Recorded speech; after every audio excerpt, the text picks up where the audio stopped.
So as you keep on working around with the composition inside of HitFilm, you might have multiple layers of objects right here. So if you want to go around and then add in a color code to those particular layers, then that is possible as well by adding in composition labels. So to do that, what you can do is you can go around and click on the button right here which says label right here. Once you go around over here, you can see that you can choose different color coded labels as per how you want.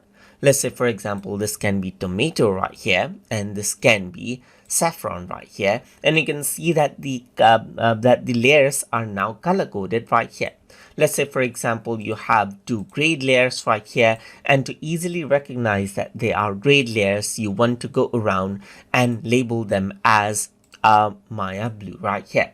What you can also do is you can go around and customize out the labels.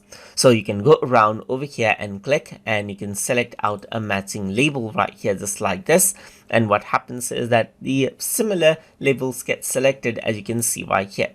You can go around onto edit labels over here, and you can go around and see the different labels. Let's say, for example, instead of tomato label, I want to go around and say that this is a tutor label. So if I were to go around and press OK, now this becomes a tutor label, as you can see right here. And there's different labels that you can work around with. So that is what you have. So that is how you can go around and manage out the labels right here. On the edit label section, you can see that there's different labels that you can select right here, based on the type of layers as well. For example, for grade, I'm just going to go around and select out a Maya blue right here. For plain, let's say I'm going to go around and select sapphire blue. And for image, I'm going to go around and select out vivid tangerine. For media, I'm going to go around and say that this is going to be tutor and so forth.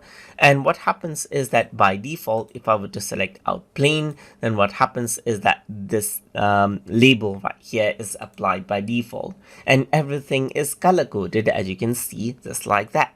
And that is how you can work around and apply and edit out composition labels inside of HitFilm to keep track of labels and to color code them to visually distinguish them while editing. So I hope you guys learned something as always. And as always, please like, comment, share, and subscribe.